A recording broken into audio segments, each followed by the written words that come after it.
All right, we'll call this meeting to order. I'm sorry, I don't know what time it is. 5:07. 5:07, Call thank me you. back.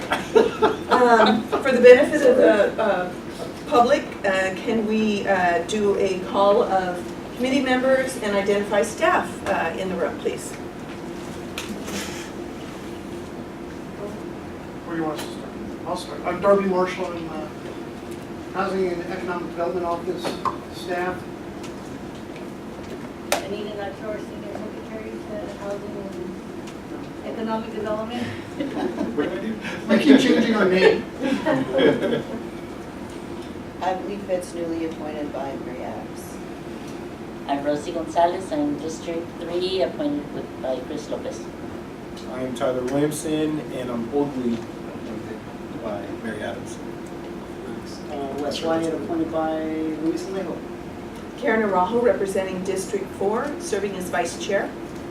Ramon Calvo, and recently appointed by Lopez, District 3. Wonderful. Let us welcome Raul, our newest member. Thank you so much for being with us. We are, maybe later on, if you're willing, you could share us later on in the agenda a little bit about yourself for us. But we'll move forward now since we're starting a little late. We'll do that later. We'll move to item 3 on the agenda, which is public comment. Are there members of the public who would wish to address the committee? Now would be the time to do so. Any members of the public wishing to address the committee? Now would be the time. Okay, thank you so much. Seeing no public comment, we'll move on to item 4, approval of the meeting minutes from March 14th. Sorry, it should say January 9th, Okay, 2019, and since it wasn't posted, we'll just make the correction. okay, great. So approval of the minutes for our the meeting, which was January 9th. Move to approve January 9th. Okay, there's a motion. Is there a second? Second to the motion. Wes, motion by Tyler Williamson, second by Wes White. Discussion on the minutes. Did everyone get the minutes? Were you able to review them? If not, we can put it off till a later time. Tyler, you received them. I got them. Anyone else? I did not.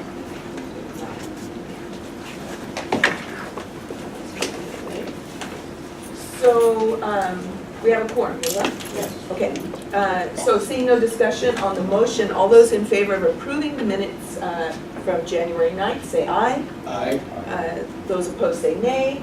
And anyone abstaining, please let it be known. Okay, great, and count me as an aye on that. Okay, the motion passes. We're going to move to old business. For old business, well, actually, I'm gonna stop a moment and just point out to members of the public that we have passed the portion for public comment. I noticed that there have been late arrivals, and so I just want to name that in case that was the purpose of anyone who came. We moved through public comment already. Okay. Is it possible for us to go back to that if there is any? That's a great idea. Can you open that? I don't know if the chair has that discretion. If the chair has that discretion, I would act on that. So since we had some folks come in late, I'd like to re-announce that we do have a public comment for anyone that would like to address the committee. So are there any members of the public who would like to address the committee? Yes, kindly state your... Items not on the agenda. Items not on the agenda. So kindly state your name and what district you Well, live in. there's no hearing for the item on the agenda that I'm interested in, the Inclusionary Housing Financial Report. That's part of the old business 5A. It's inclusive in the inclusionary housing. Okay, well, ordinance. I think my comments, I'll keep them general. Okay, great. All right, I'm Jane Haynes. I'm 85 years old today. Happy birthday. And I was a single mother of 4 young children in Seaside in the 1960s. We qualified for and used food stamps, the Head Start program, and we had a landlord who would keep our rent at the affordable level of $70 a month if I would sleep with him.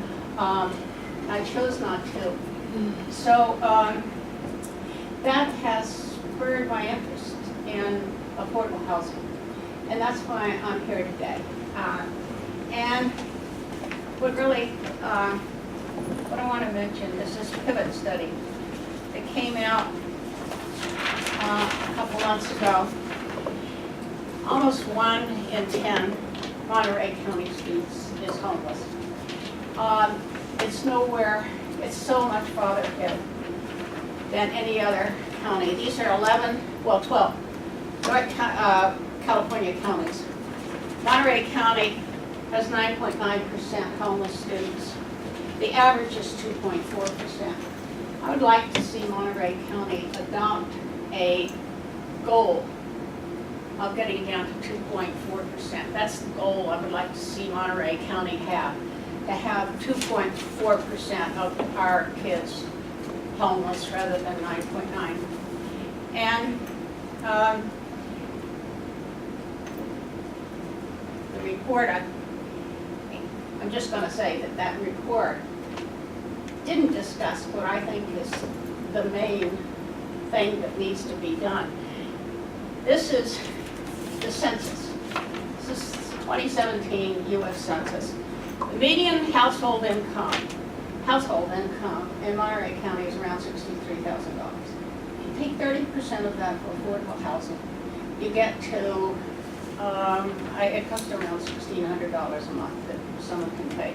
That's a house of approximately $300,000. That's the affordable house at that level. I guess my 3 minutes are almost up, but what I want to say is we need to think about new ways to do this. We can't have subsidized housing provide all of this. It has to be private investment.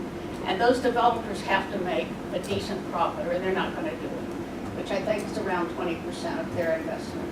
And so we need to rethink the way we're looking at this, and it seems to me it probably needs to be modular units that are many stories high, that are, it's going to require zoning revision and so forth. I know my 3 minutes are up, so I will stop now, but this is the committee that should come from. You're the committee that should be starting this idea of getting down the goal of 2.4% and the radical revisions that have to happen. That's all. Thank you. Thank you very much, Ms. Haynes, and also thank you for your, I'd like to make a comment. I'd like to thank you for your tireless efforts to try and save hundreds of affordable units that we had designated in perpetuity when that was, we were faced with changing those. So I know you did a lot of work in that, yeah. And they're still in perpetuity. Yeah. All right, thank you very much. Any other members of the public who would like to address the committee? Okay, thank you very much. So we are going to go back to item 5, old business. Receive an oral report from the Inclusionary Housing Ordinance update process. Okay. Late last year, the county selected the SAR Development Consultants to facilitate the Inclusionary Housing Ordinance update. One of the first major deliverables, aside from an analysis of the current legal environment that was prepared by the law firm of Goldfarb Whitman, was a financial feasibility study. This study was presented to the Board of Supervisors on February 5th. I think everyone was surprised that they found that affordable housing is going to be very, very difficult, if not impossible, to push off on traditional developers. It's just too expensive. The supportable in-lieu fees that they identified ranged from a low of $91,000 in East Garrison for a new unit. That subdivision is fully built up, planned and built out, or will be under its existing permits, all the way up to $732,000 per unit in the greater Monterey Peninsula. Okay? A couple of things that the ordinance must or cannot do. We cannot be confiscatory in our ordinance. We cannot take property that is beyond the county's ability. And we cannot deprive a property owner of a reasonable and fair return. That is probably something that is negotiable. I'm not sure exactly how. but it is out there. One of the things that you all have copies of the some comments that we have received, including a very lengthy set of comments from Ms. Haynes. One of the challenges with this has been we seem to have opened up a tectonic rift in the county in terms of what affordable housing is and how we want to do it. And some of the conversation is clearly beyond the limited scope of the inclusionary housing ordinance, such as zoning. A lot of the Monterey Bay Economic Partnerships proposals deal with zoning and density, and those are the nitty-gritty of a zoning ordinance that the Planning Commission will consider. We are looking at how to work with the Planning Commission to address those. But it's also opened up the need for us to look at beyond the traditional spectrum of affordable housing, where we have focused on the 50 to 120% area median income population, and really pushed us to looking at the 0 to 120 or the 0 to 130 or 140% area median income. Excuse me, Darby, I'm going to interrupt you a moment. Yeah. I will let the committee members know that when Darby's done, I'm going to ask just for some quiet time so we can all look through what we've just been handed. So please know you're not foregoing an opportunity to comment on this so we can give our attention to Darby. Just don't be nervous that there's not going to be time to look over what you've been given. One of the continuing challenges that I have faced over the last year and a half as I've started this process is there are a lot of good ideas out there, a lot of new state legislation, but dealing with the county as large as Monterey and the unincorporated areas of the county and the relatively few urban areas within the unincorporated area, affordable housing can be very challenging. Challenges can be as basic as access to regular, timely transportation services, which is probably something that the lower end of the income spectrum is going to rely on. It's going to rely on the access to shopping and other services. Again, when you start to look at a county the size of Monterey, you start to have to think very narrowly about where those centers are. Those are basic. Then we have done some things to ourselves that have resulted in other constraints, whether they are the Carmel Valley cap, which is a result of litigation and puts a fixed cap on the number of new units in Carmel Valley. Last I heard, there were 90 available lots of units to be built on new lots of record in Carmel Valley. That proposal came in last week for those suck up 30 of them. To provide 8 affordable units. Other ones we all know about, the water quality quantity issues that hit us throughout the county. And another one that is not something that is traditionally based in cities is we have a large number of subdivisions that come in with the intent of only producing buildable lots. So when we look to these subdivisions to provide inclusionary homes, that's beyond what the scope of what that applicant is prepared to do. So we have, and it compounds the problem because they're not preparing plan books or architectural studies that would allow us to determine what a reasonable per square foot impact fee might be. So it kind of constrains us in terms of we have to look at lots, whether it is the best thing or not. So we have opened up this big can of issues. Some of the comments that we've received get to the goal of economic integration of communities and neighborhoods. It's a very lofty goal. But again, within the context of Monterey County, we need to think about where we truly have neighborhoods or communities. Outside of Carmel Valley Village, outside of Castroville, Pajaro, Aranda, we really are having a hard time finding viable communities in the unincorporated area. San Ardo, San Lucas, they're miles from stores. They're not even served by public transit. So those are some of the things that we have to overcome. And we have to come to a philosophical decision on what is the appropriate response. The financial study, and some folks commented on this, that these high-value projects, the Pebble Beach Company subdivision, some of the stuff that is proposed in Carmel Valley, where you have $3 million lots, maybe there is some financial capacity to underwrite on-site affordable housing. Again, lofty goal, but then we have to balance. And I'm not saying that there's a right answer.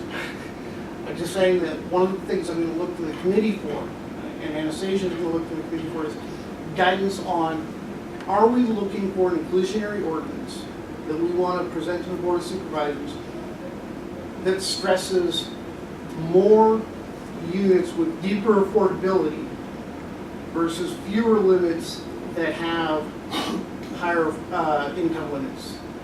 Okay, so more units below 80% or more at the 120% threshold. And that will drive a big part of how we fashion the ordinance and look at how we can be fair and make sure that everybody's carrying their fair share. May I just say something on that?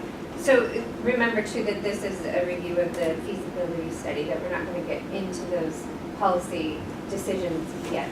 We'll get there after we continue the review of the feasibility study and finalize that. Right now the feasibility study is just saying, is it feasible for us to have an inclusionary requirement?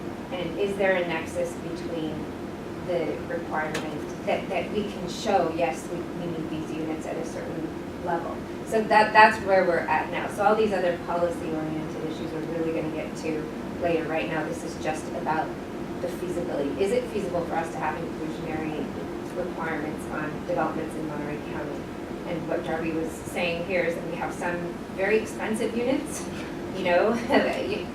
millions of dollars, and then we also have some of our more, would be Garrison and Montebello and Salinas and these units, and then we've got the Marina new developments. All of these are going between $450,000 to $1 million. These new developments that are more affordable. Although it's hard to say that. So is it feasible to put an inclusionary requirement on developments such as these? And in Salinas, I would say, looking at Montebello, they were, the first round they were able to get 9 inclusionary units that sold at 200,000 approximately, right around 200,000 for 9 people with this inclusionary requirement. That means that they, there's a cost share over time. They can't turn around and sell a unit and make money. And the county is getting the same inclusionary units for East Garrison. And one thing that's happening, and this goes into the feasibility analysis with East Garrison, is right now the Workforce 2 and 1 product is selling above market. And they're actually having to incentivize people to purchase those units. Well, this is where the inclusionary ordinance isn't doing very well for us. And even the feasibility study shows that there can be this imbalance happening because of the market conditions. And this is all, the feasibility is based on current market conditions. So whatever's happening in the market today is we're building the ordinance for the next couple of years.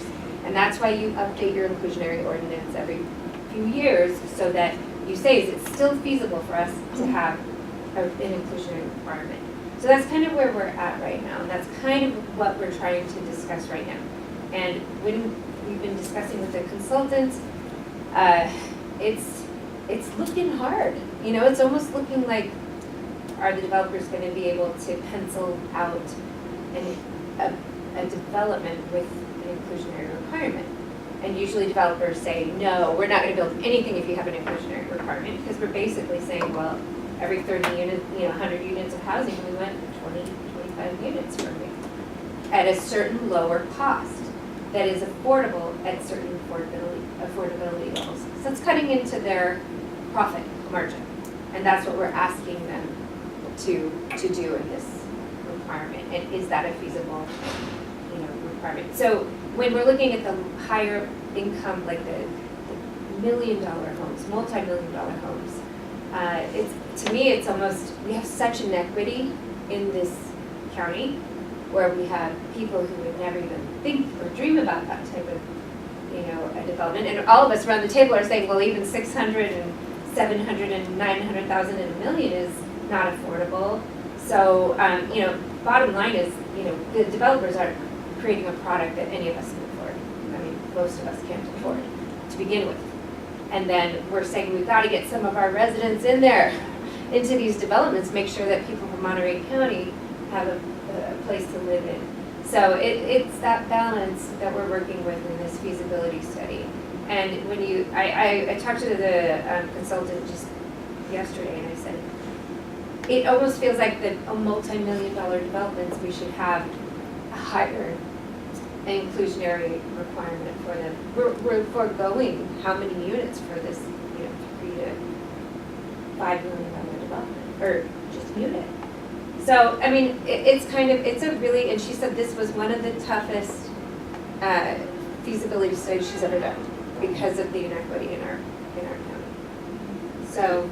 And that inequity is more pronounced in the unincorporated area than you will find in any of the cities in the county. Again, just because of how big the county is.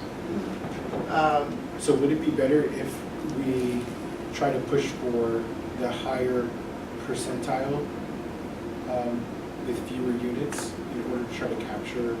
Yes, so I'm gonna, when I analyze, I have a graph, I'll send it out, I'll email it out to everybody. But Before you answer that, I want to ask, is this available online? Yes, The public? it is on our website. When Yes. was that? It was put up yesterday or Tuesday. Thank you to Jane for, she went in that. Okay, so there's one extra here. And I am Anyone- preparing responses to all the comments that we received. We'll vet those. Okay, so I want to take a minute before you answer, actually, we've just been here, I mean, Yeah. it's the Right. first I've seen this. I got an agenda, and I made an assumption that anything we would need to read would be with that. Yeah. And- It was more just if you're interested when you get home to see the discussion that we've been given, as opposed to anything hard and fast for tonight. Okay, nonetheless, I want to take just a minute. Yeah. Literally 1 minute, just to glance through and see what we have here. I understand we can't read it all, but I just want to see if it triggers something. So let's just have some silence for a minute. Units have been, inclusionary units have been built in the last 8 years. Jane, can you hold off on a second, please? Can you actually, hold on? Moment of silence.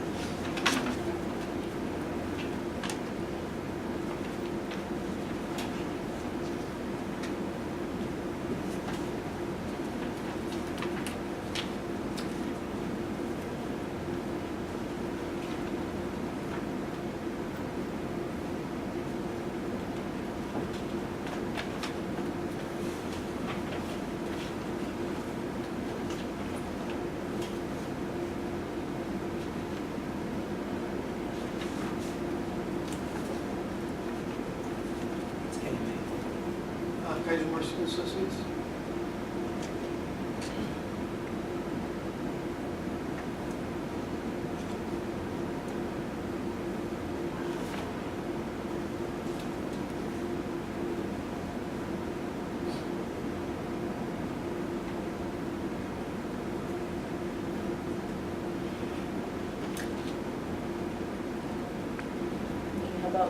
How about we go on, please address your question to the committee, and then we'll actually go through the committee members to see if they have questions. What was your question? My question is, how many inclusionary units have been produced yearly for the last 8 years on average?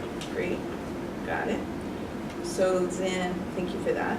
So we'll make sure that that gets addressed. And Tyler, you were speaking, did you have more questions right now?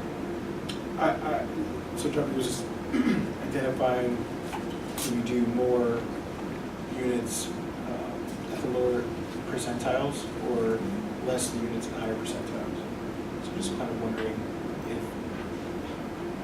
if the situation in regards to the disparities, if it would be helpful for us to go in the direction of fewer units at the the higher percentile, so that way we can capture some of those folks that can't afford those million-dollar units, which is insane. I mean, it's almost like a slap in the face. I mean, I get emails from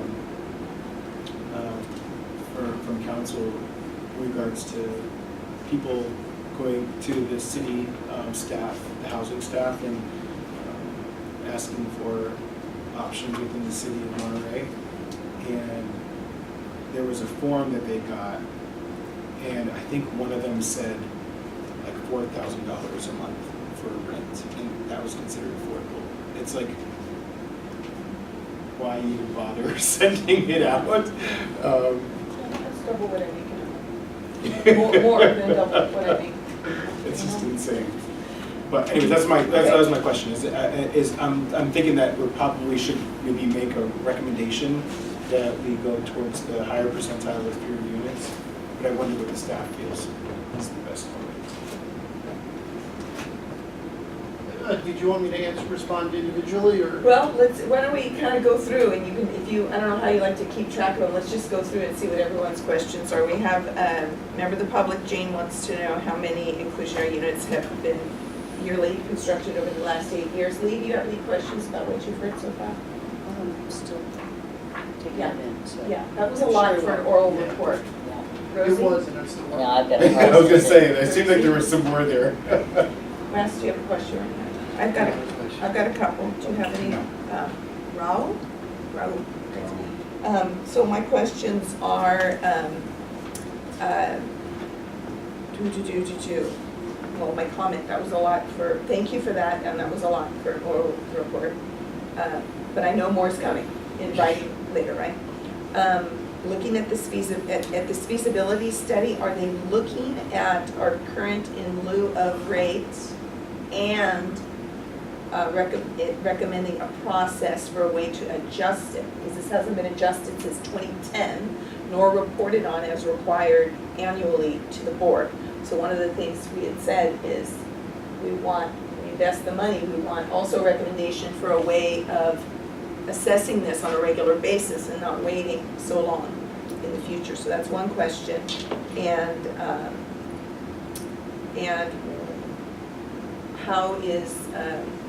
how's it going with the enforcement of current agreements and the impact on inclusionary housing? We faced it recently with a person that came back multiple times and did not do any of the things. I have feedback. Okay, any of the things that we asked the person to do. So what about enforcing our current agreements? And what is the impact and where does it fit with the cost, with permits and things that are required? How large is that versus construction costs, and do we have any wiggle room there? Or is that a hot potato? And the final thing is, everybody keeps talking about cars, that buses, it's gotta be by a bus stop. I have been at the poverty level or below almost all of my life, and I've owned a car ever since I was 14 years old, and everyone I know owns a car. So where do they get this thing that it has to be close to a bus line? Everybody I know, even poor folks, have cars in this day and age. So that's my comments for now. All right, so responding to Ms. Haynes, the last 8 years have kind of been weird, simply because East Garrison has come online. I mean, I believe we're up to, I want to say around 40, but I think Anastasia has it on the other side of that paper. 40 moderate income units, I believe, is right around how many units? 29 moderate have been eligible, they've been eligible out of the 84, that doesn't mean that. 7 applications in, but hold on, it's not, she's just telling me how many eligible. But I would say, we're looking at how many have been developed in a certain time frame. Yeah, and I would say that So outside of East Garrison, 0 in the last 8 years. not necessarily, because. That inclusionary units in the unincorporated area, And over the unincorporated, over the yeah. last 8 years, it is 0. Okay. So it's discouraging. It's proof it isn't to, Well, that's what the consultant is saying. so- We're not getting, developers aren't developing. They're not developing in the cities and they're not developing outside. And when you, I think when looking at this, I think a lot of developers, they're waiting for things to go back up. They haven't developed since like the 2008 timeframe when they were selling units at 800,000 or $1 million. And families, all those families that bought said, this is American dream, I'm gonna get in, they foreclosed, right? So they're just waiting to the market to get back up there again. They can start charging those types of costs for a home, and then that's what they're waiting for. In terms of an adjustment factor for the in lieu fee, yes, that is part of it. One of the things that we're looking at is tying it to the San Francisco annual construction price index change, so that it automatically escalates and it's easy. And then a more in-depth study every like 5 years to make sure that it is keeping pace. In terms of fees, this is kind of a, one of the challenges is it really depends on what kind of project and where the fees come in. A lot of our projects get conditioned during the planning phase. And so at that point, we don't know how many units are coming in necessarily in total. Individual property lot purchasers will be responsible for those. It also depends on where you are in Monterey County. If you were to come in today and want to build a home in Castroville, within the community of Castroville, there is a $19,000, you're paying $25,000 in traffic impact fees to 3 different agencies. And So I'm sorry, the 25 split up 3 ways or 25, 25, 25? split up 3 ways. Okay, got it. Okay. You don't have the same kind of traffic impact fee if you're building a unit out in Holon or Carmel Valley. It's just that because we did develop a community plan in Castroville, we had a nexus study that said we have identified these projects that new development needs to pay for, so we're going to impose this fee. We are going to be taking a look at that, just so you know. In terms of the emphasis on transit, the emphasis for that is really being driven, I think, by Sacramento and state legislators from large urban areas that don't necessarily understand a spread out rural community. So, for example, there is new legislation that if you're within a quarter mile of a transit center, you get height limit bonuses on your structures. You know, so that might affect the little area in the city of Monterey. It will affect someplace here in the city of Salinas near the train station, and then it goes down where you get a lower limit at like a half mile, and then it drops off. But these are really being driven by Sacramento, and they are tying some of the grant funds to transit-oriented development, and it is a big piece of the evaluation puzzle for the state tax credit allocation committee when they provide 9% or 9% or 4% tax credits for affordable housing products. So it really is, it's not us that's driving it. It's, we are being responsive to opportunities to get funding and comply with state law. Does that answer your question? Yes, and you reminded me of another question. You talked last time about partnering with cities to meet our requirements. So not that you have to say it right now, but just please add that to your list, because that was something you had said you were going to look into.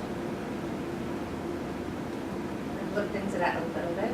So, and I know Darby's been looking into it as well, but there is, the state's trying to make that a little more difficult too, because they want the units in each community.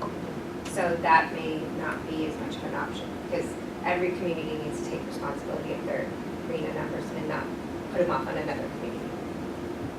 Or consolidate where the footprint already exists. Yeah. So San Mateo County has an agreement that I'm starting to try to get information from them to see how they're doing it. You see, that's where the discussion comes, I think, I feel like with AMBAG, like if they, right, because I think that they gave Carmel, 150. was it 100? I'm I surprised think it it's was even that 100, high, I think right? it's 150. And they gave- Say what AMBAC is, please. Area governments. Association. Monterey Bay Area Government. Yeah. Committee of. Who different decides, government who entities. decides how much each municipality gets as far as our regional allocation? Right, yes. So, anyways, I had a comment in regards to the development fees. I mean, this is something that we're talking about in the city of Monterey. And it's, I think the idea behind that, you were giving the example of Castroville, is that that additional development should help pay for some of the resources that are going to be needed for whatever that addition is to that community. But I think the conversations around the need for development are changing in regards to the benefits that creates to our society. And so there is, my personal opinion here, is that there is value in trying to find a space to reduce that barrier a little bit, especially if there's a way that we can do that, particularly for affordable housing, right? And I'm not sure the solution to that, but I'm just throwing that out there, whereas it might be a space that we can work with in order to make affordable housing development a little bit easier. And I think it ties a little bit to one of MBEP's goals, Monterey Bay Economic Partnership. Thank you. With the idea of changing the fees from per unit to per square foot. So it's kind of like that, those kind of ideas. I'm not sure if those have any effect on the development fees. So they're all part of the puzzle. And every agency that levies the fees needs to look at it. So if you were to walk into Monterey County and say, I'm going to build in Castro, you would have a CANSI fee, you would have a public works fee, you would have an old redevelopment agency fee, you would have North Monterey County Unified School District fees, you would have the Castroville CSD fees, you would have, did I get North County Fire already? You know, so it gets, and in Salinas it can be even worse just because there are like 5 school districts that serve greater Salinas. And they all have, you know, they all say they adhere to the state requirements on it. Again, you know, there's some inflexibility built into state legislation in terms of the way fees are done. There's certainly opportunities. It's just a lot of legwork to get all the agencies in line. We'll touch on fees here in a minute with another report. But I will say that AEUs, that's something that everybody's, in the county's looking at, reducing fees or deferring fees. And we've been in Salinas for a couple of developments, we were able to, affordable housing developments, we were able to defer the fees. So that helped the developers so they could pencil out the last minute higher increases in cost when they went out to bid for the project. So it has been done in the county, which is really good. Sure. And it's kind of building on how do we move that forward and make it a priority. Maybe So- use additional Accessory. accessory, okay. Yeah, Or thank you, yeah. And the city of Greenfield has a proposal for 200 unit affordable, 100% affordable project. And they have indicated in an email to me that they would be willing to waive, not defer, but waive $3 million in impact fees that the city would levy. So Wow. Who's the developer? EAH Housing out of San Rafael. They exist. They're a 50-year-old affordable housing developer. So their ability to negotiate that with the city and the city put it in an email to me, hasn't been counseled. The staff tells me that they have some experience working with local jurisdictions. You said EAH? EAH, I think it used to stand for the Ecumenical Affordable Housing Corporation or something like that. I I haven't looked at it in 8 months, so. That's awesome. So on Friday, we have, Anastasia and I have a call with the KMA and Lasar Development, and we're going to continue our conversation with them. And I think one of the things that we're looking for from the committee tonight is, what direction do you think we need to go, or what additional analysis might we want to have considered in the financial feasibility study? The two big kind of road signs that I get through all the comments are on-site versus off-site. And where should we have set our threshold for allowing by right the payment of an in lieu fee as opposed to requiring on-site production of affordable units. Interim seems to think 10. The study says 20. The County of Santa Cruz, which is a little different from us because it is so intensely developed where there is a population center, sets it at 7. Somewhere in there is a happy medium. I don't know what it is. Sorry, what is this number? Our number or the study's number? The number that you just said is 10. What was it? Okay, so that is the threshold at which, when you come in with a project, you are by right allowed to satisfy your obligation by paying an in lieu fee. All of these right now are part of the inclusionary ordinance, so we don't need direction on that yet. We're just strictly talking about the feasibility study right now. So we don't need direction on those policy matters at this time. We're going to wait until we're in the process of the actual inclusionary ordinance for those types of decisions to be We made. need to know where they want us to go so we can direct additional analysis. in At the feasibility study. time, yeah, we'll get that when we finalize the feasibility study. Okay, how about this? How about nothing, not specific, but based on what you've heard right now? Just any comments you have, because the staff is dealing with, a contractor who is saying, this is very difficult. They're doing a lot of heavy lifting here.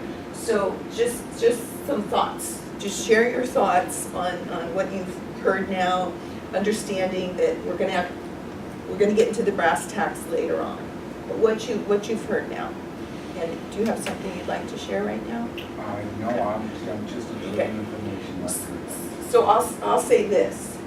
I want to pour through everything, reread everything, and just really, get down into it. So my heart sinks when I, hear, the answer to the question Jane asked, which is not a surprise. And a long time ago, in my naivety when I first started, I said, oh, that's really low, that in low fee. How many, we can build houses for that much? How many have we built? None,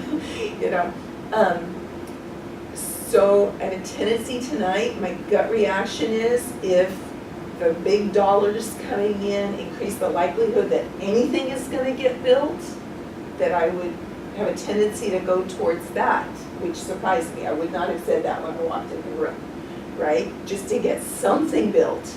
If the higher profit projects are the ones that give us the likelihood of just getting something.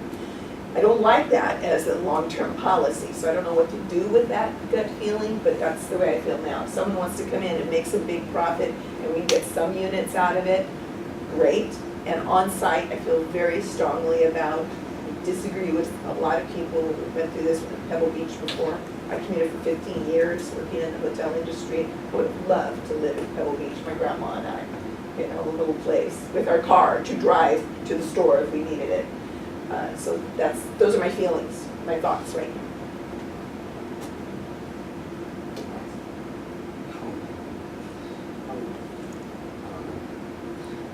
I think once we say, you got money coming in and you have to make it profitable or they won't do it, then I guess we don't lost a while here.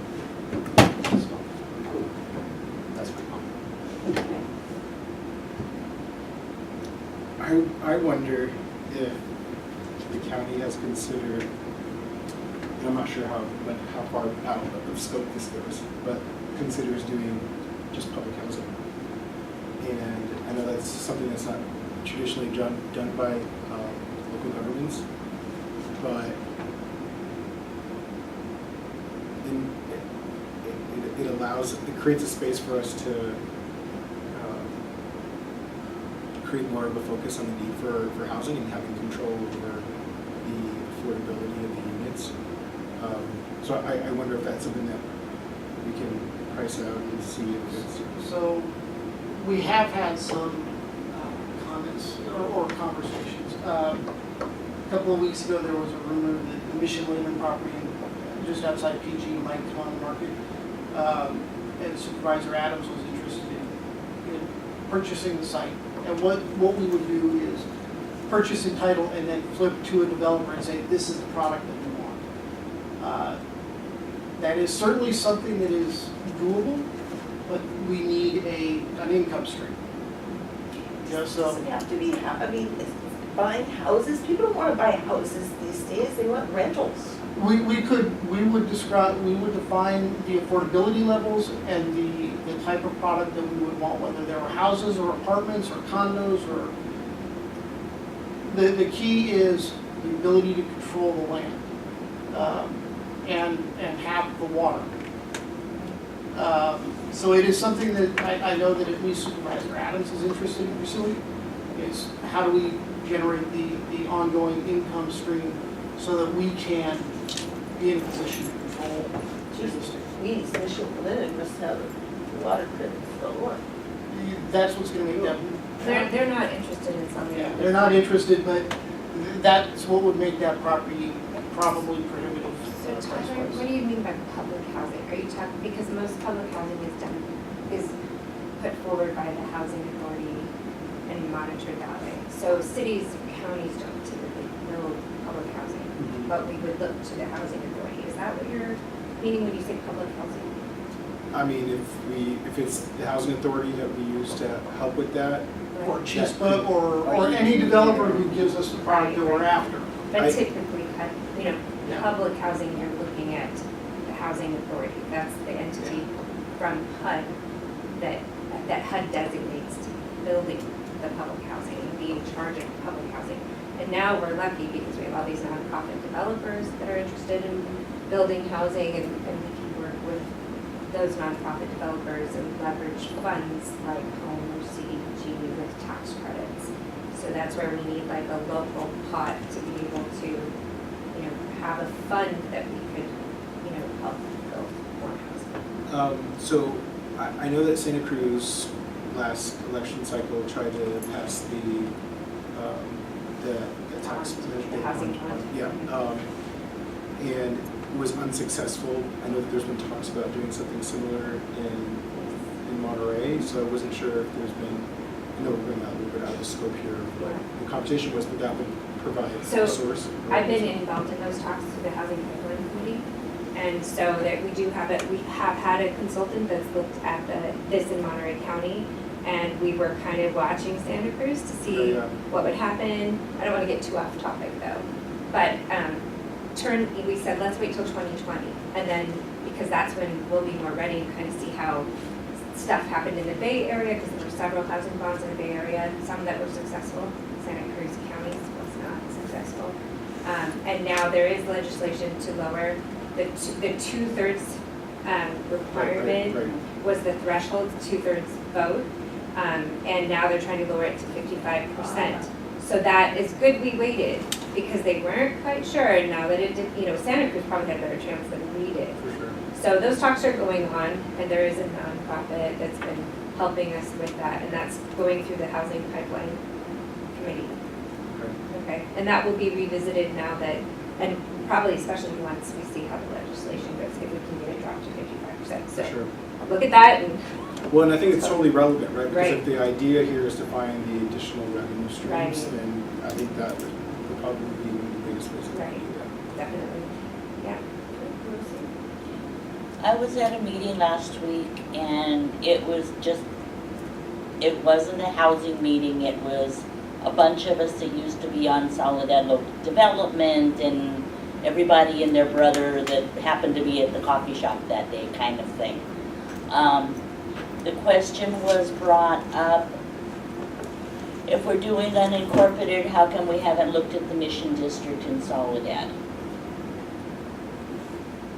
supposedly there's a couple of ranchers that are getting up into their 90s and thinking about selling, so at least getting rid of some of their land because the family doesn't want it. And that would be Mr. Bensaka up in the Mission District. But I said, I don't know, but I'll listen. The supervisor Lucas? Yeah, this is Supervisor Lopez. Yeah. Yeah. Well, does he know Mr. Lucas? No, I haven't had a chance to talk to Okay, him. because he would be a good resource He to would discuss be. this with. I've met with him twice, I've met with all the supervisors to find out, what do they see going on in their area, so Yeah. maybe that's. something- He's right now more, from what, talking to him last week, he has more of a greenfield, and what's going on in Greenfield, which is really cool because, that's another good place. But this was, because I'm a Soledad resident, that's why that area was brought up. In what meetings? It wasn't It's a just- meeting. right. It was just a bunch of us, tossing ideas around, what could we think of? That's basically what it was. It was actually a church group after we had our own meeting. Okay. Yeah. And I would recommend, Soledad hired a housing program person. Anna, is it Anna? I can't remember her name, but maybe bring it up with her and see if Is this outside the city limits? Yeah, they are, the Mission District is actually outside. It's over on Fort William, right? Yeah. Okay, so it's way outside the city. It's not, it's about 2 miles, but you have to go around. Right. Yeah. Yeah, I know where it is. There's a river in the Yeah. way. There's the river in the way, and, Okay. If you fly, it's very close. yeah. Tiny. I think if I was a crow, it would be very short. Or you get yourself a kayak and go right across. I'm not sure. Well, that kind of follows into something I'd like to add. So I'm new, and I'll ask forgiveness ahead of time if this seems a little naive. We're in the middle of an actual crisis, a real crisis affecting so many people that we know and affecting us as well, period. I think I was having an interesting, which way should we do this argument with somebody the other day, and I finally was like, I think we should sail all the ships. I don't need to keep arguing and studying. I think there's so many things we could do differently. And one of the things that just strikes me as we're talking about these impact fees is, one of the things that's affecting this discussion in different ways is the idea of how people are getting around. I get it that when it may have made sense when these fees were introduced that, well, if you're moving into our little town, you need to pay these impact fees, but that person's also moving out of some other little town, right? They're on the roads all the time because they can't live near work. So there's not like it's of our nature and of our duties, I think, to look at things that are really close to home and hearth and your city and your town and all of that. But I think if you pull back a little bit and think of it as a big ant farm, if 50 people move out of the unincorporated areas and into Greenfield, because that's where the affordable housing is, then those areas are impacted less by traffic, and Greenfield it just seems like a wash. Because there are better roads near the cities. I'm just putting that out there as a regional transportation thing. And it is kind of silly to go, sure, it would be great if there was enough. It's one thing to talk about putting housing near transit, which we should have been doing all along, but we didn't. And now this is where we are with people commuting hours and hours and hours. So in reality, I think that the transportation issue affects this in a couple of different ways that we're touching on.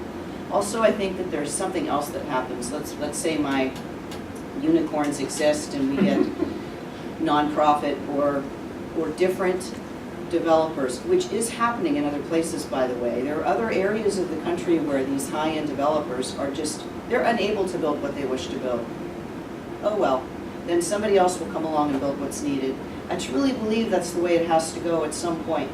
I don't think that because people turn up their noses and walk away because they can't make what they want to make on a house, that doesn't mean that there's not somebody up and coming who would be happy to. I also think that we have to break the ice somewhere. When you move those 50 families out of an unincorporated area and into somewhere in town, that's 50 more rental units somewhere. And then there's more competition, and hopefully those rents go down. Because none of us are going to be able to afford houses if we keep paying the rents that we are, because nobody can save for down payments. So you have to start somewhere, I think, and sail the ships and break the ice somewhere and get some motion happening. I think that the idea of putting, as far as building things people can move into, I think I'm gonna lean towards whatever gets this motion started first. Because it's just been so long since we've had any real movement as far as actually moving people into what they can afford. And I would think that if I put that out to the people I know that are directly affected by this, literally on my way in, I'm sitting in my car, just letting friends know we have a mutual friend who's gonna be homeless on Saturday. Literally, this is what my friends are going to do. So I want to crack the ice somewhere, and I believe that there are ways for developers to make money without having to get ridiculously wealthy to do so. I hope so. Is any of that helpful and without crossing whatever difference there was between what the two of you might have been expecting from us or asking of us? I think, we're talking about right now the feasibility analysis. Is it feasible? And just how the study looked, and did anything look strange in the study? The one thing that jumped out at me with the feasibility study, I'll be very quick about it so we can move on to the next item, is that there is an imbalance in the market if we go above the workforce 1 and 2. So for me, looking at it, I think for workforce 1 and 2, it's obviously not panning out the right way, so it would make sense to go to deeper affordability. And that to me, and that it shows on the RENA numbers, we're at like 158% for above moderate, which includes workforce 1 and workforce 2. So why do we keep putting more, incentives into that when we should be going for the very low, low, and mod, where we're at 5% and 8%, instead of 158%. And we even have people coming to us, and we were recommending this at the time, the extremely low, categories that were even lower. Right. And so we're not even going there, Yeah. right? But the reality is, many of our fellow community members have zero, Yes. and, or, which falls in, brings up what you were talking about public housing, so. But I would like to say one thing about workforce 1 and 2. There's still a huge need there because people, what you just said, can't afford the down payment. So in order to do that, there's some things that Darby and I are going to work on and try to get a down payment assistance program if we can. It's really difficult right now, but there's some things we might be able to enable. Because then if you were able to give workforce 1 and 2, hey, we'll help you with the down payment so you can afford a house and move it. That is what my hope is that we can do in the short term. Eventually, that's what Yeah. we want. Right. Someday. Right. Something, right? Something. Cracking the ice Crack somewhere. the ice somewhere. And see where we can really help people the right way. Time-wise, on the timeline, what do you think? Here. When's the next time we're gonna see something, and I think, when do you hope to be done? Well, we're a little behind schedule now. We had really hoped to have the financial feasibility study behind us, so that we could have a draft ordinance prepared. I think that there are enough policy issues that are unanswered that we cannot draft an ordinance at this time to start taking out and getting community feedback. We'll probably be discussing that with the consultants on Friday in terms of what we think is next. I certainly think that we could email you an update before the next HAC meeting is scheduled. I'm not sure how much information there will be in there. When I started this process, what my vision was that the HAC, along with the various land use advisory committees, would be the convening body for those public hearings. But I'm not sure when that's going to happen. Right, I'm not ready for that yet. Yeah, so, and I'm not sure if we need to go back to the planning commission or the board of supervisors to get that policy direction now, before we can draft anything. So, Anastasia and I have some work to do. Okay. So you know where you need to go to get Yeah. those answers about the Yes. process. And you're going to give us something that will have questions and gaps, and here's information we still need. We know what we still, here are the areas where we know we still need more. Yes. Okay, good, thank you. All right, may we move to new business? Or is there more to be said right now? Okay, moving on to item 6, receiving oral report on the draft Monterey County analysis of impediments to the fair housing choice. Yeah. Okay, so yesterday this was presented, a draft was presented to the board. To me, this is one of the most important documents that comes forward with housing. And it kind of gets very little, attention. Celebration. Yeah. So it's really about it. If you look at how like housing has been, funded for mortgages over the course of our country's existence, and there have been huge inequities in who gets mortgages and who doesn't. So there's been definite disparity and racial disparity. There's been discrimination on, people getting loans for housing in different banks. People going out to rent a unit might be discriminated against if they have children, or if they have a pet, or if they're disabled.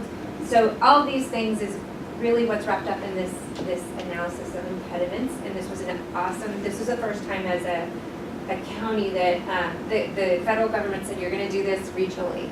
And so we as a county said, let's do it regionally. We got together with the city of Salinas, city of Seaside, the Housing Authority of Monterey County, and the county of Monterey, city of Monterey, to conduct this analysis of impediments, really looking at this more regionally.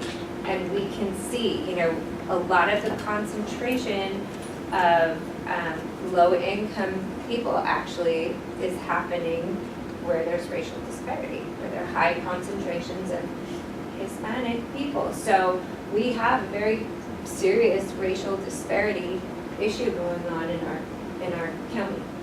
And how do we take actions to end that disparity? How do we get people who are poorer and of different color into communities that are wealthier?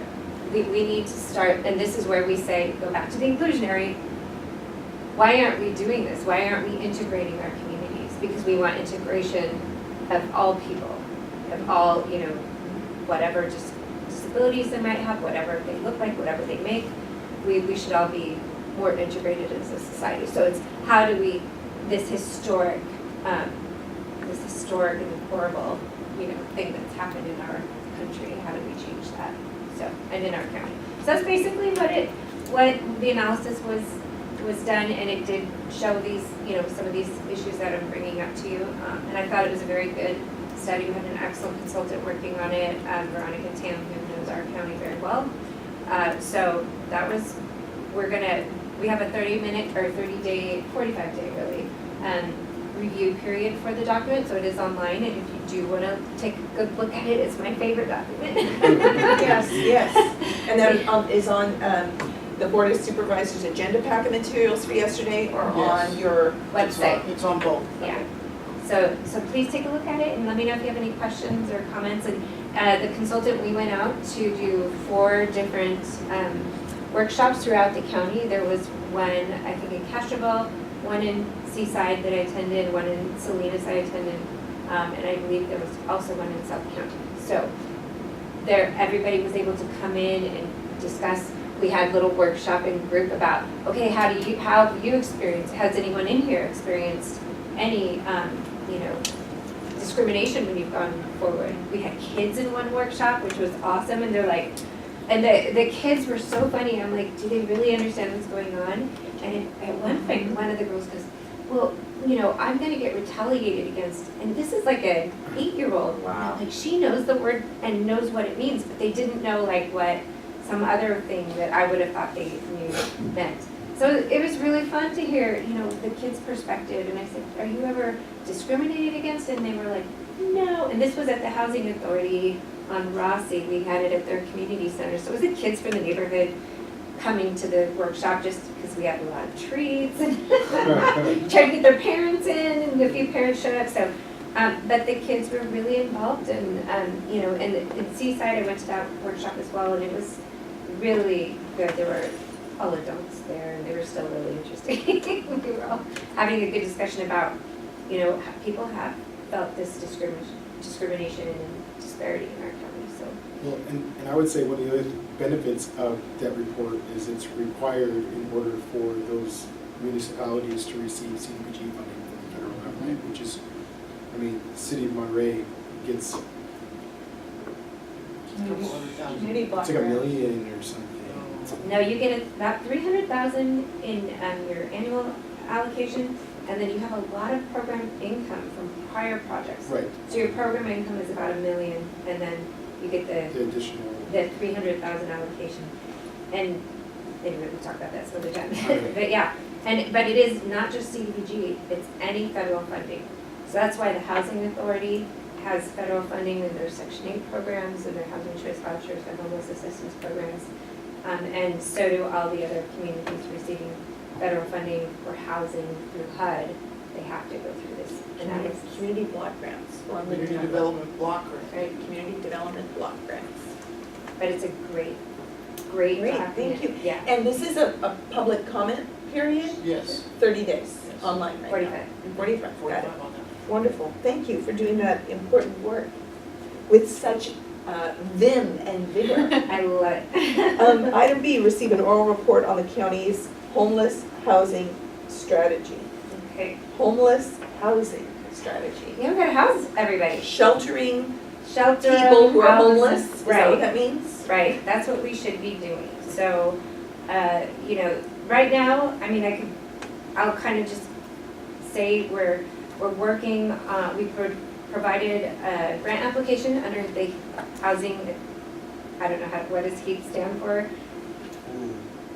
Homeless Emergency Act Program or Yes, something. yeah, Something like that, through the state of California. So they provided about $12.5 million to our continuum of care, which includes San Benito County. So the county of Monterey, I worked with our social services, Department of Health, behavioral health, and our resource management agency to come up with an agreement or a application for about $6 million for a homeless shelter in the city of Salinas. So we submitted that on the due date of April 1st, and hopefully we'll find out by the end of June if we're going to be able to build a more permanent shelter in that location, and at the location of 855 East Laurel Drive. So, It's by the Vietnam Memorial. yeah. I thought if the money's allocated, we can spend it the way the continuum of care decided to spend. We had to apply for the funding, and then the continuum of care has a rating and ranking and review committee, and they will decide who is funded. And then the county donated or leased some land in Seaside for what, 70 people, if that gets approved? Right, there is no official lease on it right now, there's just a letter that, okay, we understand that this is. Use it. Right, and if they're funded, then we would go forward on formal agreements. But at this time, we're all kind of waiting to see what gets funded, Yeah. right? Okay, great. Thank you very much. Any more comments on the housing strategies to shelter folks who are homeless? The only other thing I'd like to say is housing strategy too. We definitely want to house, Mid-Penn is doing the Moon Gate Plaza development in the city of Salinas on Soledad Street, 90 units. So we need more of that, 0 to 30% income. Those people with no income, they're, or up to 30, people are working, their wages are low. So we just want to come up with, we're looking at ways to build housing along the continuum of 0 to any. We need more of all housing in this county. Do we have, real land is the big deal. Water and Monterey land. County, Water and land. Oh, yeah, water too. Water and land. So has there been, has anyone done I'm sure people have, like a survey? Do we have, things that we could repurpose or things that are owned by the county that are not being? Go for it. No, I was just gonna Used say, in the it's best funny way. because this is exactly what we're talking about in Monterey. So, I can't speak to the county's perspective, but I'm trying to push the city manager on getting a list of all available property in the city, just so that people can see what the possibilities are. Right. And then seeing vacancy of units that are considered affordable. They have a list in our housing element, but it's from a 2015 report, so it's not the latest up-to-date thing. So that's part of it as well. And then so the water allocation, how much water is allocated to that land, so that way we can see the viability of that. So anyways, that's something that we're trying to push for in the city of Monterey. And to piggyback on that, something that I have mentioned to a few other folks is, you know, the city of Monterey may have some very good prime real estate, and if we could piggyback conjunctive uses to free up that land, it might work where if we could move your courtyard to something that the county owns on the periphery of the city, where we're already doing that stuff, it might free up more land and may take you outside the box of not just what vacant property does the city or the county own, but what could be freed up if we were able to partner. I love it. It's one of the challenges on the county side is we don't have a facilities master plan, so there's some reluctance to let go of stuff. Yeah. But I certainly think that, you know, is something that is worth exploring down the road.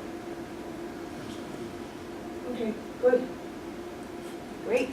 Great even. It's like, I was gonna say this at the end, but it's kind of like this very challenging experience, right? Because I ran on housing and I never thought it was gonna be easy.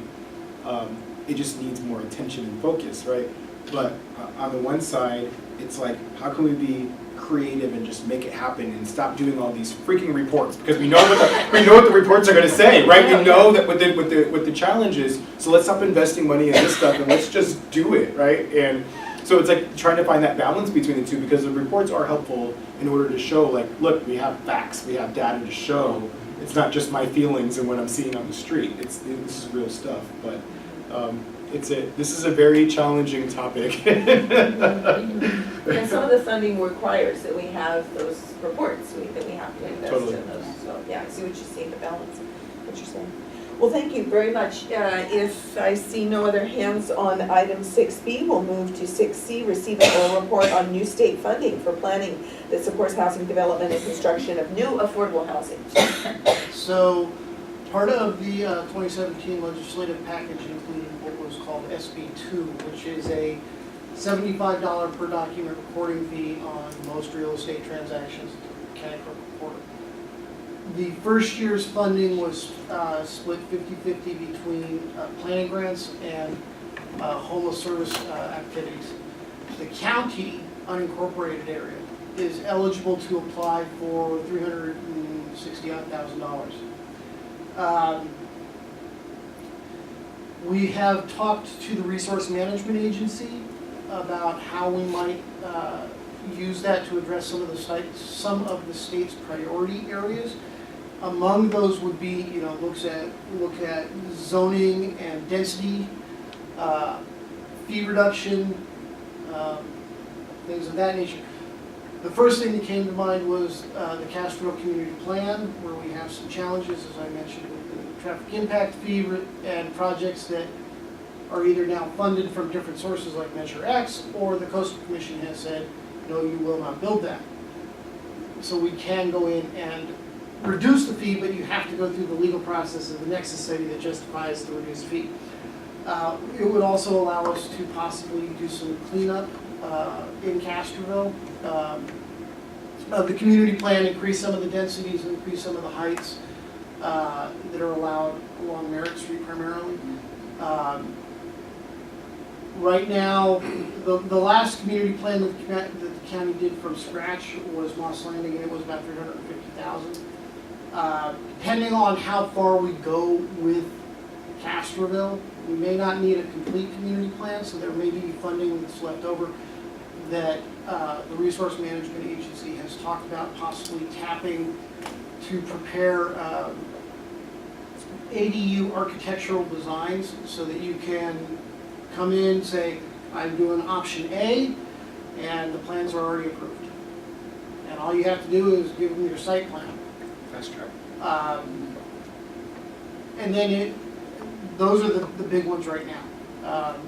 That's an over-the-counter application that closes in November, so we have a few months to work on it, but we're getting started on it now. In future years, SB2 will generate a fixed amount of money for the unincorporated area to actually finance affordable housing. I forget what the number is off the top of my head, but I think it's lower than what the state had originally forecast was going to be coming in. There may be some possibilities to partner with other cities. The city of Monterey will get a direct allocation because it is calculated on the same basis as CDBG eligibility. So if you're an entitlement community, CDs, Monterey, Seaside, Salinas, the unincorporated area, you automatically get an allocation. Everybody else has to compete at the state level. There are opportunities if we were able to come up with some kind of a joint partnership to get one big lump every year and possibly underwrite a larger project every year or two. But that's going to take some work in terms of putting together that partnership and then figuring out the RENA so that when we put the county share of the pot money in, we're also meeting our RENA obligations. So. But it is certainly a way that it could maximize funding, a permanent funding stream, which is my issue with bond funding, is they're not permanent. You have to keep going back out. So we are putting an application together for planning right now. For SB2. For SB2. So I want to give an update on No Place Like Home. So we're also putting in an application. I'm working with the Department of Social Services and the Department of Health and Behavioral Health.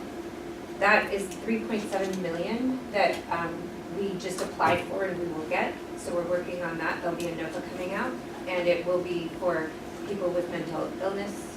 It is mainly the type of housing that should be developed with that funding stream. So we also can go for a competitive amount of funding. So we're going to be working on that. I am working on that application right now. That's another positive. You know, some of these state programs that are coming through, we're really trying to keep our eye on all of them so that we're making sure we get them in the county and that we work with the right people who can make the housing happen. How much do you think is possible from the competitive additional? The competitive, I kind of feel like it's a lot like SB2, where we have like 300,000 as a medium-sized county. We're looking at the same 300,000 medium-sized county. 3.7 is our, here's your allocation, and then you can go competitive. So the two programs are very similar in that way. So I imagine that if we stick around that 3.7 million, we might get a competitive allocation there. The first round, there already was a competitive allocation, and we weren't ready for it. We didn't have an updated 10-year plan, which we are doing right now. We're doing a quick and dirty update of the 10-year plan to end homelessness to be ready to submit this application for No Place Like Home. And coming down the road, there's also another funding source called HAP, which I think is like Housing Assistance Program. It is going to have about the same funding stream as we had for HEAP, which is a large amount. So we're probably looking at about the same amount, $12.5 million coming into our region to build more housing for homeless aid. And so that would be probably, that stream of funding is supposed to be construction-related projects. So that, they kind of did HEAP and HAP backwards.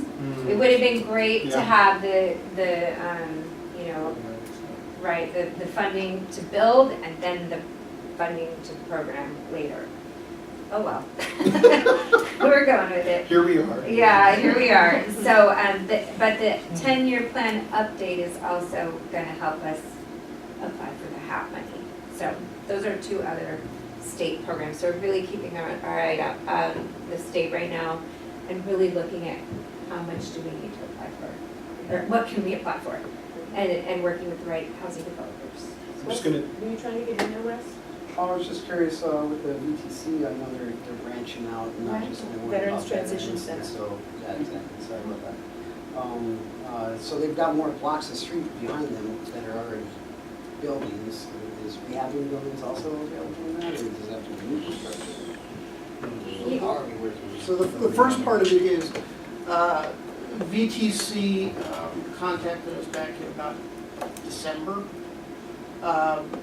They're coming to the end of what their available property is on Hayes Circle. And what they've asked us for, and they asked the city of Monterey, but were turned down, from what I understand, was some money to do some master planning so that they get the use of what they have left right.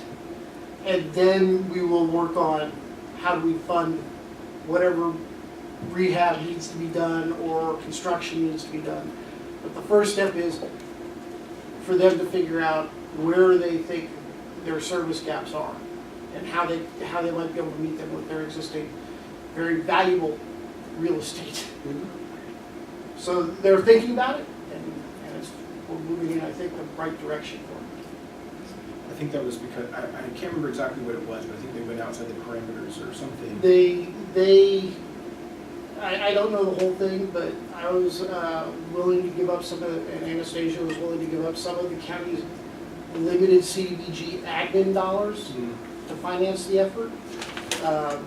We have a few more of those than you because you only get 20% of your grant for admin. But yeah, to me that made the most sense to ensure that we had a viable operation going forward. So I took that to the board. Thank you for that good news.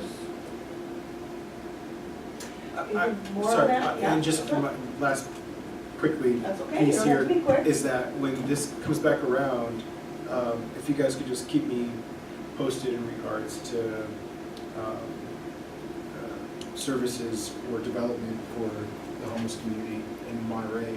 Because I know that there's been, I mean, I hear things kind of like behind the scenes, and this was as I was kind of transitioning into council, but I think we should be doing something in the city of Monterey.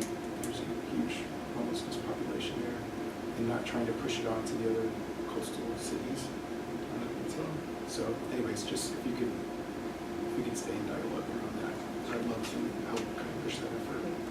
And maybe, we can have a meeting with your new housing person, right? Yeah, no, Grant. Grant, Grant. yes. So I'm gonna ask that you get together and talk about that after the meeting, Yeah. so that we're clear on the boundaries of public comment and commission, you're everything, but just so we're All clear of- on that. No, I'm just saying, it's just in regards to strategy for Right. For the pursuing the. the state Yeah, funding, yeah, right? exactly. Definitely. But I mean, that could continue, I mean, there's a lot, it's Yeah, rich, I mean, it's rich, it's a rich conversation. Absolutely. Anything on 6C? Okay, we'll go to 7, which is committee member reports, and I'm going to start with Raul. If you would like to tell us a little bit about yourself and why you decided to say yes to serving on this committee. Sure. Thank you. I live in Monterey, Southern Monterey County, Lockwood. I've been there for 2003. Since 2003, my wife and kids moved out there, and so I belong to District 3 for quite a few years now. I have my own business. It's employer services. It's a management consulting company. I basically work with organizations, companies, and help them resolve issues and avoid issues with their employees, dealing with lawsuits, dealing with wage and hour issues, sexual harassment issues, and so forth.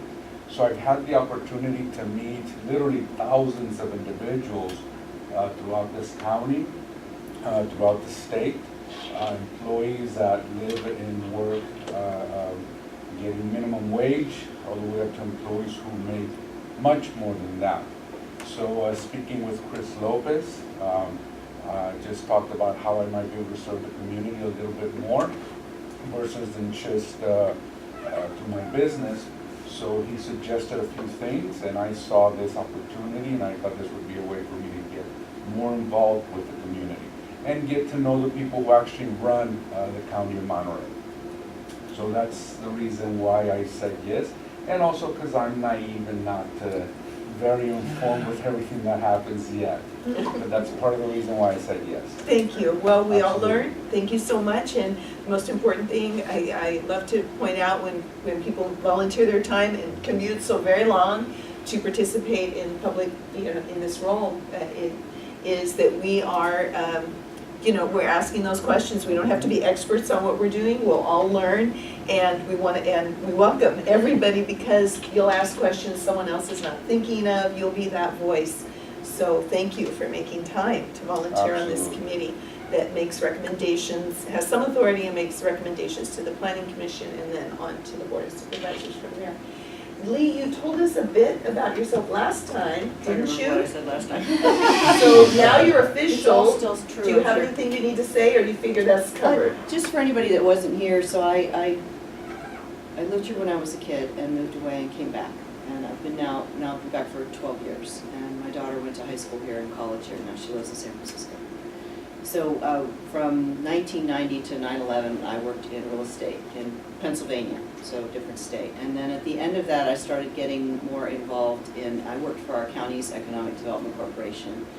And I helped as a negotiator and basically a contact person bring about a development in our city that was very, very important that no one had been able to get done for 10 years. So that was my favorite thing I got to do. And then I got to help with another project as a negotiator that was gonna revamp a whole neighborhood. It was just I stood up at a meeting where I was just taking notes and said that they needed an Aaron Brockovich, and so that's what I got to do. And go out to people's houses and explain to them what was going on and how it affected them. And so it was very important and worthy work, and I really liked it.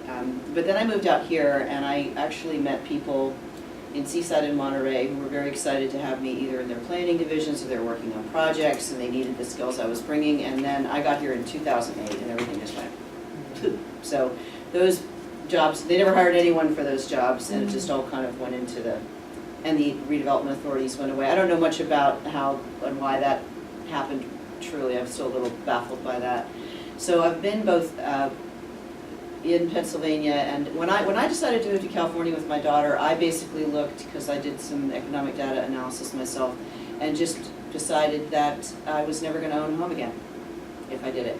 If I came out here, that I was, even if I got some of these jobs, and that was likely that I would never be a homeowner again.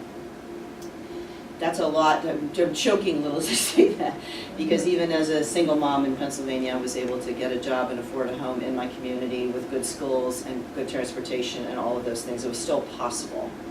And so I kind of felt like I took quite a cliff dive to come out here. And I've been affected ever since I got out of college by literally every large economic trend that's ever happened. I think we all have. But I also think it's really important to both see this as how it affects you and how it affects your friends and how it's affected your family, and also look at everybody. Everybody really is that, and there really are both state and regional and countrywide issues that are all affecting everything we do when it comes to work and schools and homeownership and raising your children where they'll be healthy and happy adults. And so I'm not really sure what put me onto Mary's radar. I'll have to find that out. But I've been attending, just out of interest, a lot of Monterey council meetings before Tyler came on, and as they were trying to deal with some of the housing issues that are, again, very obvious, I think, to all of us now. Also, my own rent went up 50%. It's just been crazy. My friends have left the state because they can't afford to live here anymore. And I have people going, literally friends that are sleeping in cars and getting homeless. There's no way to we cannot move too quickly. I just don't think it's possible to move too quickly. I'm even willing to move quickly and make mistakes, because the only thing we absolutely know for sure is that 30 years of these rules got us nowhere. We don't have what we need, period. And I understand that that change is hard, but it's not as hard as keeping things as they are. And we have to be willing, I think, to break through some of these things we're all used to and comfortable with, and try new things, even if they don't work eventually, because again, we're already in such a hole when it comes to helping people, when it comes to housing. So I'm really, really interested in these issues, and working with all of you on in any way that helps nudge these things along. So thank you for Thank you very much, Lee. Quote of the day. You have anything you would like to say, Rosie? Report?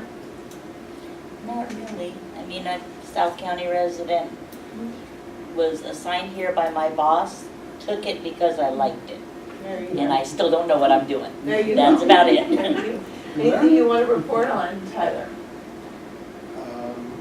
No. I mean, we've been doing the Housing Coalition business, and so for those that aren't aware, during the campaign, reached out to a few folks in regards to working together on coming up with a regional solution for housing. And all of the candidates that were part of the group got elected except for one person.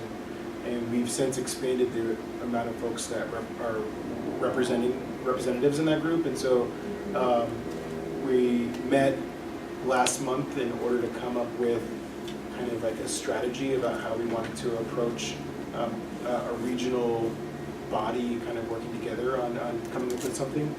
And so we're still kind of working through that. It's like herding cats doing it, and amongst everything else that's going on, right? So council's a part-time thing, and trying to get all these part-time people to move together is quite difficult, and trying to massage certain people to make sure that they feel comfortable, like folks from cities that you would expect that might be a little more challenging to push for housing-related issues, like Carmel and W a little bit. But anyways, that's being pushed forward, and keeping the county in the loop in regards to that effort, so that we can all find a way of continuing to work together. So, sharing that. Anything to report, Wes? Nothing positive, I'm fine. All right, I have nothing to report, but I have a question. So when it comes to updates from staff, if someone wants to address this, I know it's a while off before we're going to have any, community meetings and things like that. If there's anything, if it'd be appropriate, I mean, it's not time specific, I'm happy to. I've had, with the redistricting and other things, I've participated in planning area-wide meetings. I mean, I'd be happy to research some, if there's a budget, and like it has to seat X number of people, it has to be a handicap accessible, et cetera. I'd be happy to identify some potential meeting space in each district within whatever the budget is, if that would take it off staff's plate, and be appropriate. So I'll just say that, nobody has to answer it, but if you want to think about that. I'm sorry, I'm trying to understand what you mean. If we're going to be having later on down the road, like forums and, community meetings, jointly with, regarding the, I think, Are you talking about inclusionary or?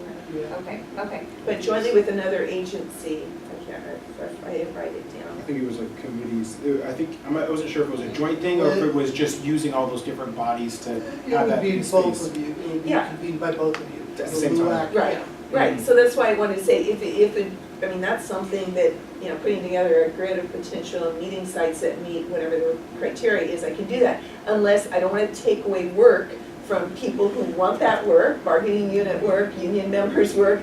But if it's like the salaried people have this much on their plate and that can be taken care of, that can happen.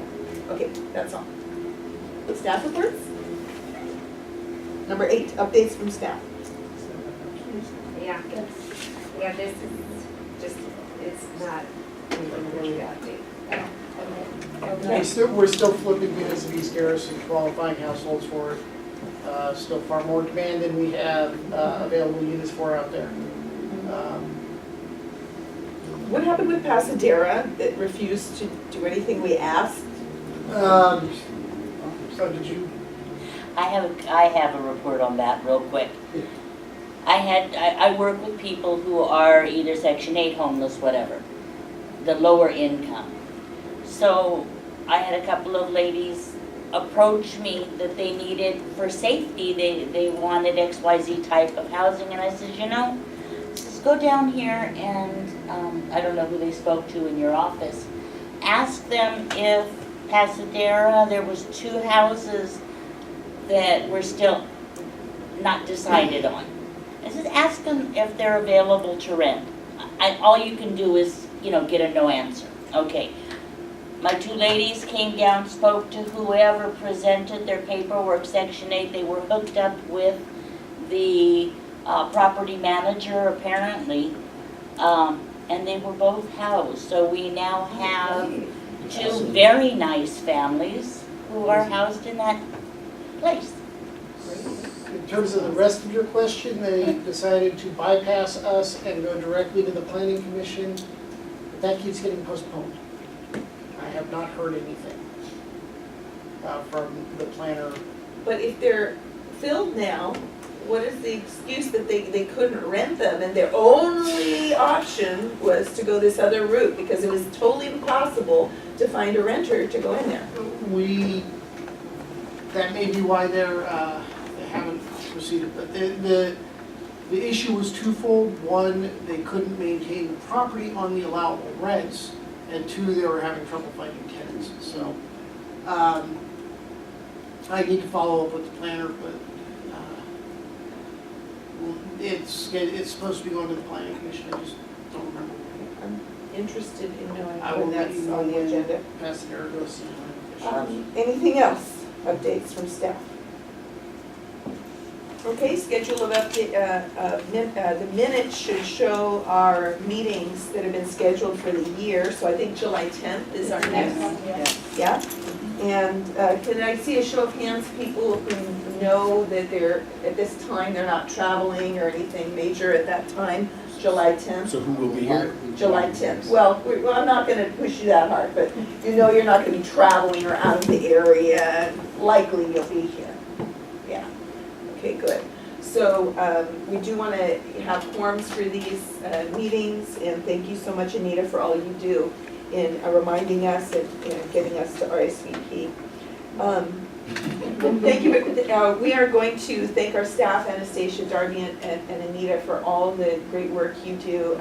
Thank you for all the information you provide, and the public for turning out, committee members for being here, and we will adjourn this meeting at whatever time it is right now.